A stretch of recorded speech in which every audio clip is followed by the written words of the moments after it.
এবার আমাদের যে টুলসটা ইনস্টল করতে হবে তার নাম হচ্ছে গিট। আমি কিন্তু গিটের কথা বলছি, গিট হাবের কথা বলছি না। হ্যাঁ, গিট হাব এবং গিট টোটালি ভিন্ন দুইটা বিষয়। এই বিষয়ে আমি আপনাদেরকে কিছু রিসোর্স প্রোভাইড করবো, সেই রিসোর্স আপনারা দেখে নিতে পারেন, তাহলে আপনারা খুব সুন্দরভাবে বুঝে যাবেন যে গিট আর গিট হাবের মধ্যকার তফাৎটা কোথায়। গিট হাব হচ্ছে একটা ওয়েবসাইট যার মাধ্যমে আমরা আমাদের সমস্ত সোর্স কোড ম্যানেজ করব, অনলাইনে দেখব, অন্যর সাথে শেয়ার করব। আর গিট হচ্ছে আমার লোকাল মেশিনে আমার কম্পিউটারে বসে আমি ভার্সন কন্ট্রোল করব। আমাদের দরকার এই টুলসটা। গিট হাবও দরকার, কিন্তু প্রথমে দরকার গিট। সো গিট ডাউনলোড করার জন্য আপনারা যে সাইটটাতে ভিজিট করবেন সেটার নাম হচ্ছে git-scm.com। এই ওয়েবসাইটটাতে ভিজিট করবেন, করার পর এখানে ল্যাপটপের মধ্যে একটা ডাউনলোড বাটন রয়েছে, download for Windows, download for লিনাক্সে ডাউনলোড করতে হবে না আই গেস, কারণ প্রি বিল্ডভাবে থাকে। আর ডাউনলোড ফর ম্যাক এরকম থাকবে, তো সেখান থেকে আপনি ক্লিক করে ডাউনলোড করে নেবেন। এখানে আপনি যদি গিট সম্পর্কে খুব ডিটেলসে জানতে চান তাহলে একটা ফ্রি বই আছে, প্রো গিট। এই বাটনটাতে ক্লিক করে আপনি বই পিডিএফ আকারেও ডাউনলোড করতে পারেন, ইপাব আকারেও ডাউনলোড করতে পারেন, অথবা অনলাইন থেকেও এখান থেকে পড়তে পারেন। সো যদি আপনি গিট নিয়ে বস হয়ে যেতে চান, যদিও এটা খুবই গুরুত্বপূর্ণ গিট শেখা, তো আপনি সেটা এখান থেকে করতে পারবেন।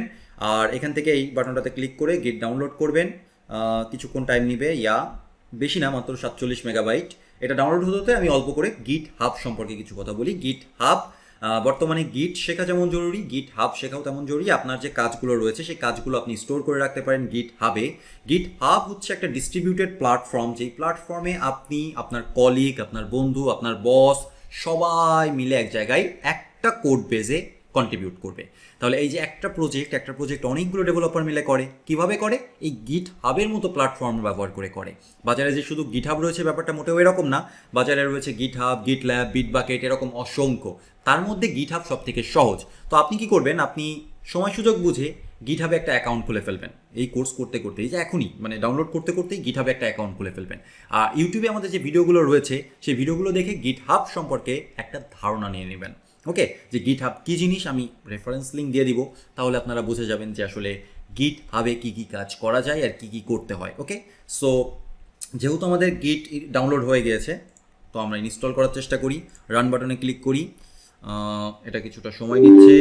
আমাকে আস্ক করলো যে আমি অ্যাক্সেস দিব কি না, দিলাম আমি অ্যাক্সেস। কি সমস্যা? এখানে বলছে নিউ অপশনস। Okay next. এখান থেকে অ্যাডিশনাল আইকনস যা যেমন আছে, যে এখান থেকে একটা জিনিস খেয়াল রাখবেন যে গিট ব্যাশ, গিট গুই এইগুলো যেন ইনস্টলড অবস্থায় থাকে। Next next next next next next, যতদূর পর্যন্ত যাচ্ছে নেক্সট করতে থাকেন। হ্যাঁ, নেক্সট করতে থাকেন। এবার ফাইনালি ইনস্টল। ঠিক আছে, তো ইনস্টল বাটনে ক্লিক করলে এটা ইনস্টল হয়ে যাবে। যেহেতু আমার অলরেডি ইনস্টল করা আছে সেহেতু আমি আর ইনস্টল করছি না। গিট ইনস্টল হয়ে গেলে আপনি আপনার এখান থেকে লিখবেন সিএমডি এবং এখানে যে সার্চ করবেন গিট।